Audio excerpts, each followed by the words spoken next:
Chapter 23, Connor. As much as Connor hates to admit it, Reese has been right about a lot of things. Her clarity of thought has saved them more than once, and now that he knows to look for it, her take on Roland's secret power structure is right on target.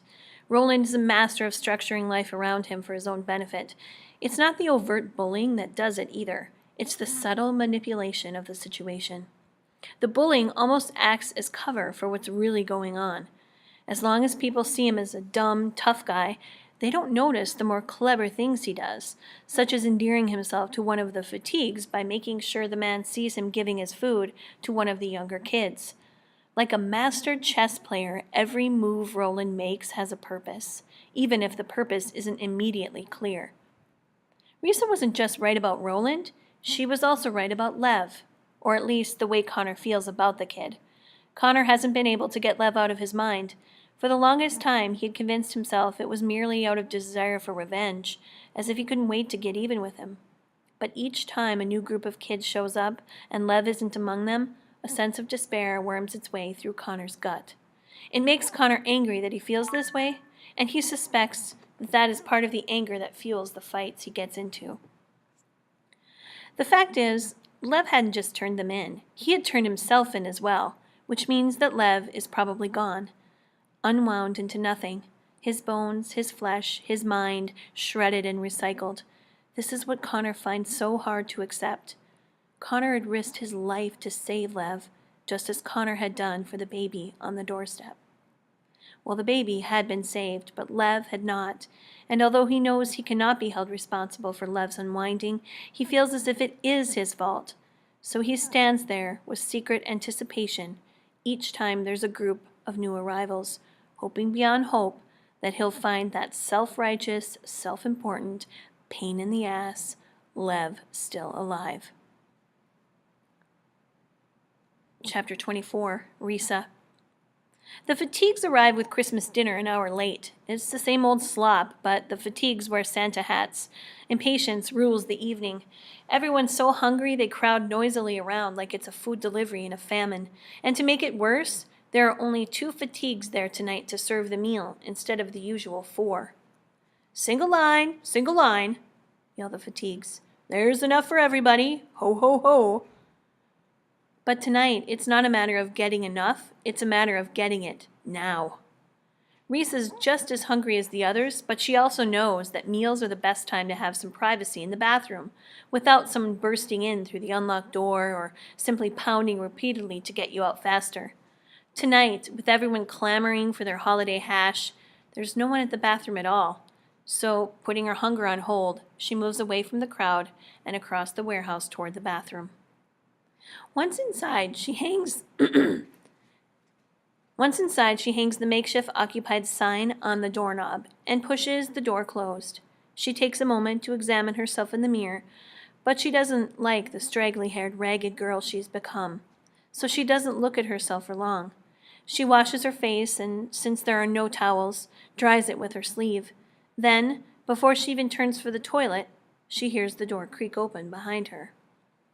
She turns and must stifle a gasp. It's Roland who has entered the bathroom. And now he closes the door gently behind him. Risa immediately realizes her mistake. She should never have come here alone. "Get out," she says. She wishes she could sound more forceful in the moment, but he's caught her by surprise. "No need to be so harsh." Roland moves toward her in a slow, predatory stride. "We're all friends here, right? And since everyone's eating dinner, we've got some quality time to get to know each other. Stay away from me." Now she's scanning her options, but realizes in this tight space, with only one door and nothing she can use as a weapon, her options are limited. Now he's dangerously close.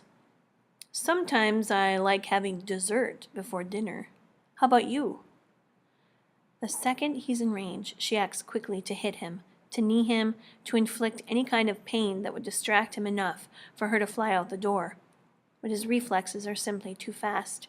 He grabs her hands, pushes her back against the cold green tile wall, and presses his hip against her so that her knee can't reach its mark. And he grins, as if it was all so easy. His hand is on her cheek now.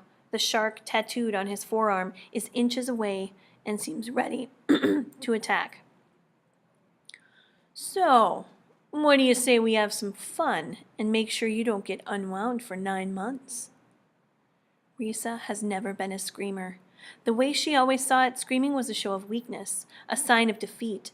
And now she has to admit defeat, for although she has lots of experience warding off creeps, Roland has even more experience being one. So she screams.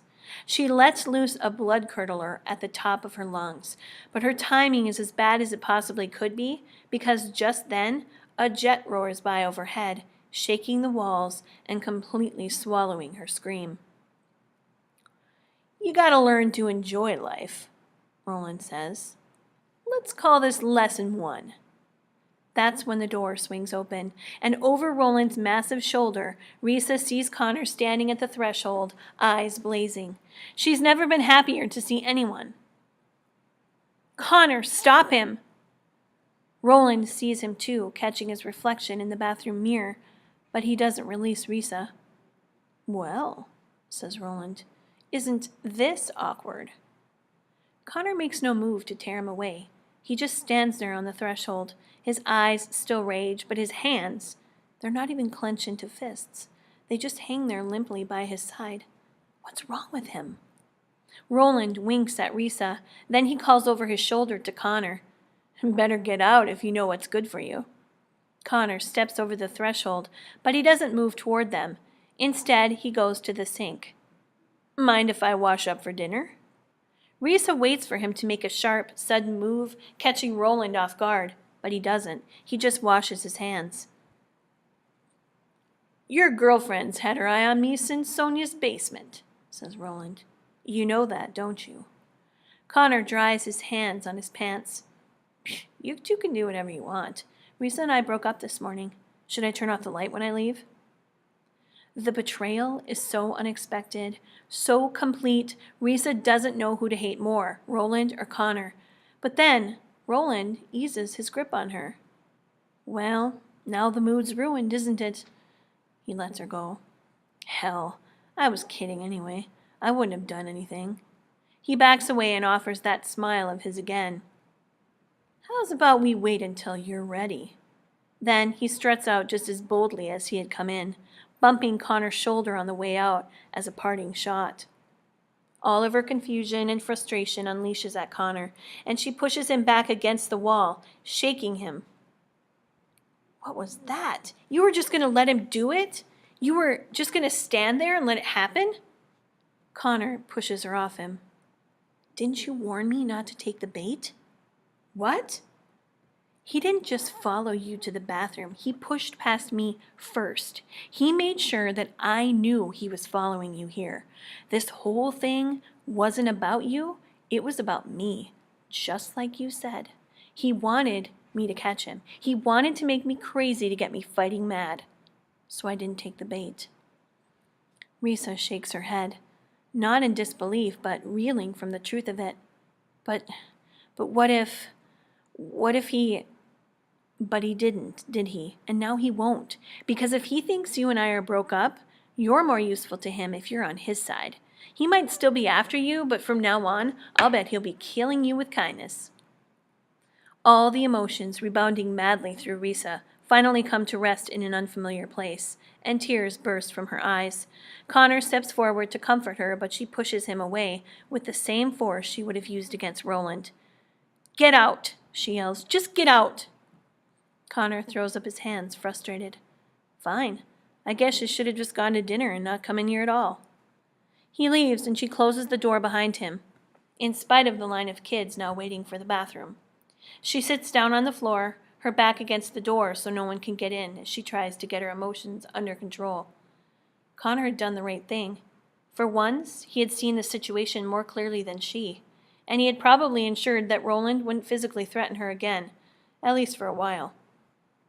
And yet, there's a part of her that can't forgive him for just standing there. After all, heroes are supposed to behave in very specific ways. They're supposed to fight, even if it means risking their lives. This is the moment Risa realizes, even with all his trouble, she sees Connor as a hero.